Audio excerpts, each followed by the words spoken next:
Vamos a hacer una breve recapitulación de lo que veíamos en ocasiones pasadas.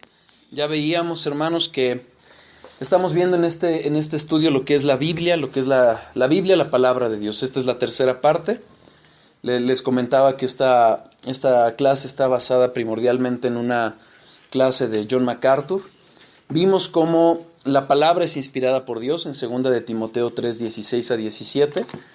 Debemos de entender, consideremos que lo que tenemos en nuestras manos es esa palabra misma de Dios y es de gran valor, es un gran tesoro, es lo más grande que tenemos además después de Dios en nuestras manos.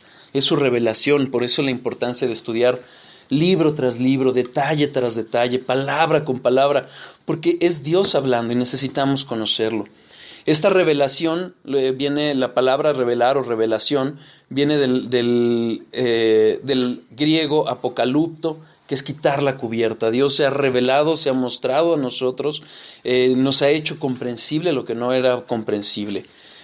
Obviamente, si nosotros llegamos a entender que esto es palabra de Dios, pues obviamente demanda de nosotros obediencia, sumisión a su palabra.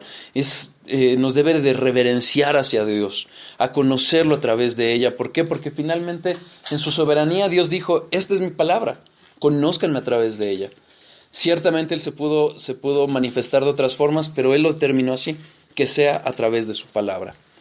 La revelación, Él habla a través de palabras, lo que es pronunciar palabras. Vimos cómo Dios habló en 2 ocasiones, en el Antiguo Testamento y en el Nuevo Testamento. En el Antiguo Testamento vimos que fue de muchas formas y de muchas veces.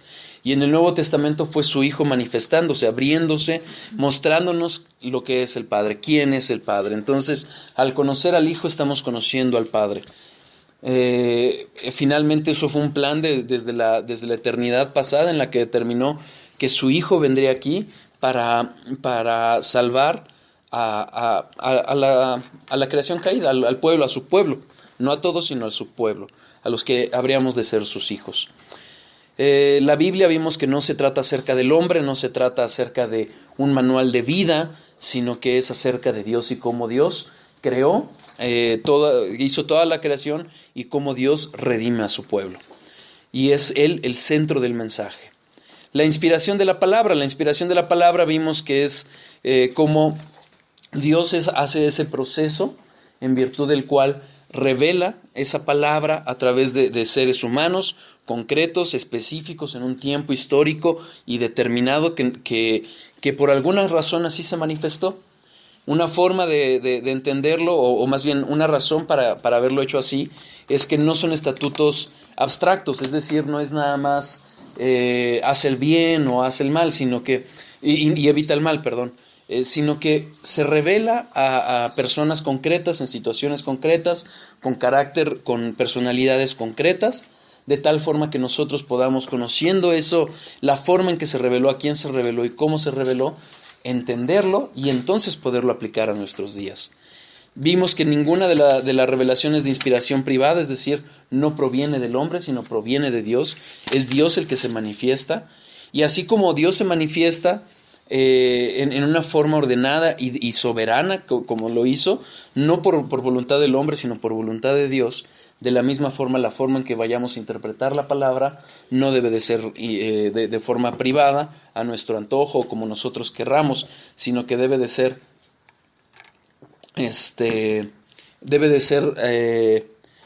entender exactamente el mensaje que está dando Dios para poder entender realmente lo que está hablando.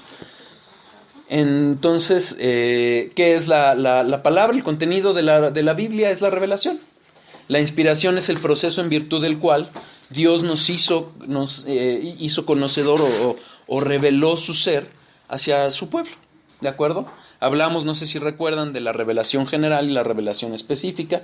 La revelación general, que es a través de la creación, pero hay una revelación específica que es a través de su palabra para su pueblo. Bueno, entonces ahora vamos al cuarto punto. El cuarto punto es que cada palabra es inspirada por Dios.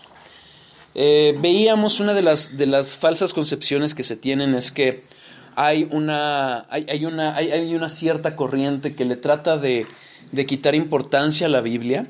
Una de las formas en que lo hacen es que dicen realmente la forma en que Dios se reveló fue por ideas.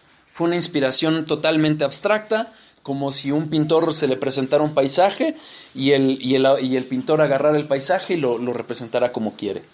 Lo cierto es que la palabra enseña todo lo contrario.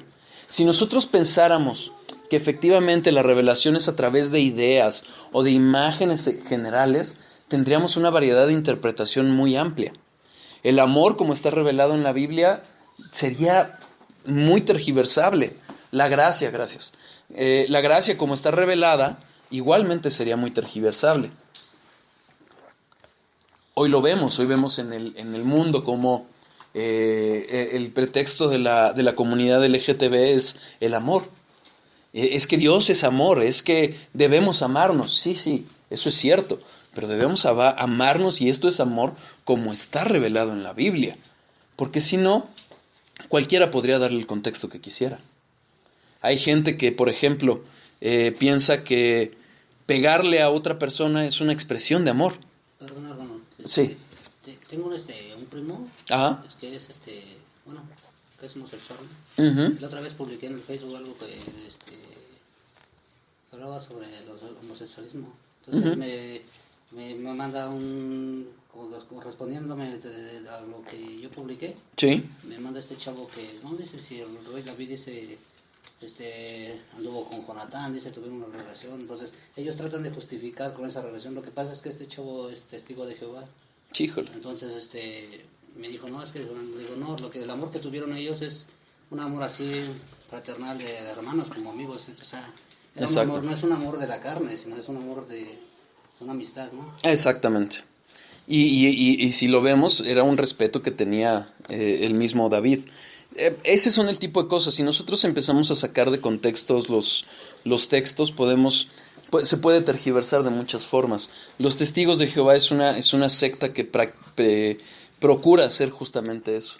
Agarrar, quitan ciertos versículos de la Biblia, pero también los tergiversan, los agarran y los utilizan por separado. Algo que eventualmente, si Dios quiere, aprenderemos será justamente a estudiar a través del contexto, de entender las palabras, de ver exactamente el mensaje, ¿no? Por eso también es importante lo que es atender a las palabras concretas. Ahorita vamos a adentrar en eso, pero efectivamente, ese es un ejemplo. Buscan sacar de contexto ese tipo de amistades.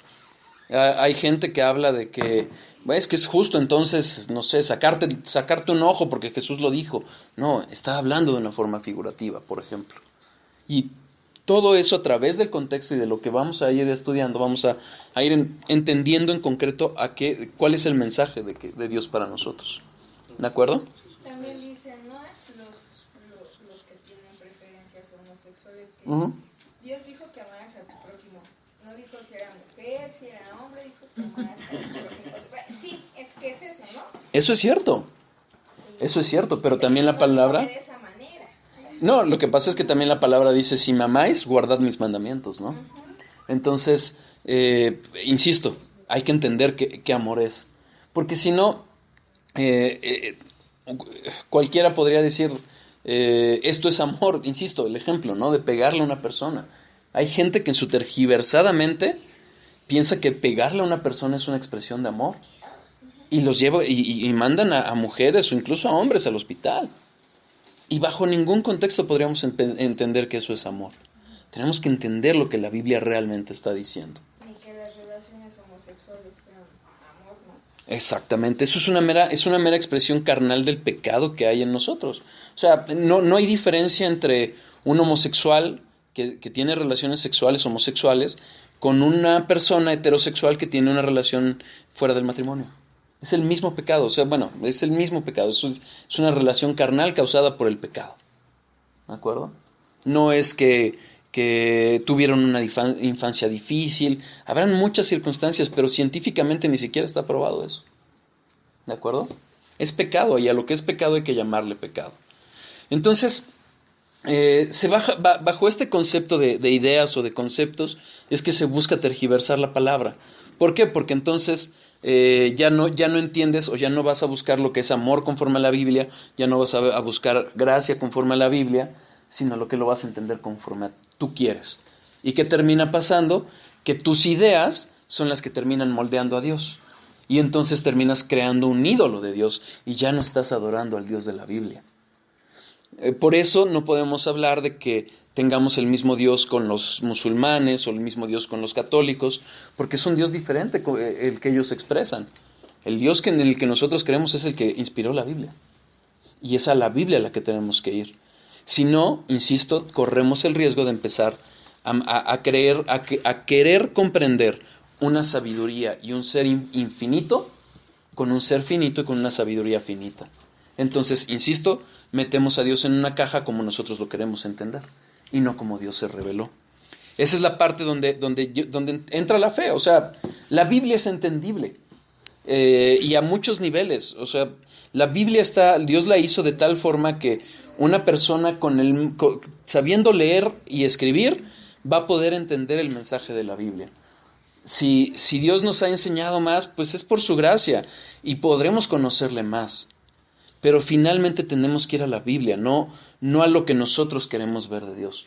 No a como yo quiero entender el amor o como yo quiero entender el matrimonio, que es una unión nada más, unión libre. No, Dios establece que es un matrimonio. ¿De acuerdo? ¿Sí? Vamos por favor a Mateo 5:18, por favor. Empecemos con Lucas 16:17. Lucas 16:17.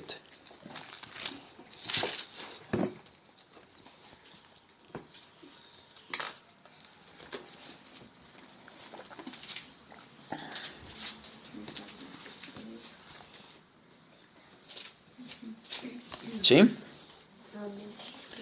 Dice la palabra de Dios: pero más fácil es que pasen el cielo y la tierra que se frustre una tilde de la ley. La tilde, hermanos, es un puntito muy pequeño en el alfabeto hebreo. Esa tilde, ese punto podría cambiar el significado de toda la palabra y por ende de toda una oración. ¿Y qué está diciendo a Dios? Ahí está diciendo, espérame, todo lo que está marcado en la Biblia. Obviamente nosotros podemos ver ahorita en español, pero más adelante voy a explicar esto, pero a lo que se refiere es a la palabra tal cual la inspiró, en hebreo como la inspiró, la más mínima tilde, el puntito más pequeño, trasciende. Cuando nosotros queremos cambiar el sentido, decir, no, mira, es por acá, estamos atentando contra la voluntad de Dios y podemos incluso llegar a blasfemar contra el nombre de Dios. ¿Por qué? Porque estamos usando su nombre en vano. Vamos al pasaje paralelo, Mateo 5:18.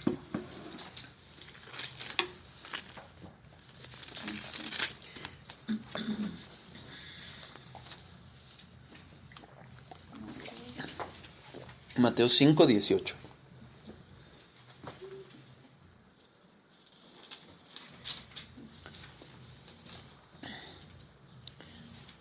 Dice la palabra de Dios: porque de cierto os digo, que hasta que pasen el cielo y la tierra, ni una jota, ni una tilde pasará de la ley, hasta que todo se haya cumplido. ¿Qué sucede? Lo mismo. Hasta el más mínimo detalle de la ley se va a cumplir. Toda la revelación, el Antiguo Testamento, la ley, los profetas, la sabiduría, los libros históricos, eventualmente Apocalipsis, todo eso, hasta los más mínimos detalles, se van a cumplir. Si nosotros cuestionáramos o si dijéramos, bueno, es que realmente lo que decía la palabra era esto y no esto, lo que Dios quiso decir fue esto, y cuando empezamos a jugar con esos significados, nos vamos a meter en un problema. Vamos al versículo anterior. No penséis que he venido para abrogar la ley o los profetas. No he venido para abrogar, sino cumplir. ¿Qué pasó en todo el Antiguo Testamento? Desde Génesis hasta Apocalipsis es Dios hablando. Pero si nosotros nos vamos al Antiguo Testamento, el Antiguo Testamento anuncia a Jesucristo de muchas maneras. Desde el sacrificio que hizo Dios para que de los animales con los que cuya piel tapó el cuerpo de Adán y Eva, desde eso estaba anunciando el sacrificio que iba a hacer Jesucristo. Todos los profetas hablaron de ese Mesías y lo vino a cumplir. Ciertamente, si nosotros vemos Isaías, hay partes que todavía no se cumplen, efectivamente, porque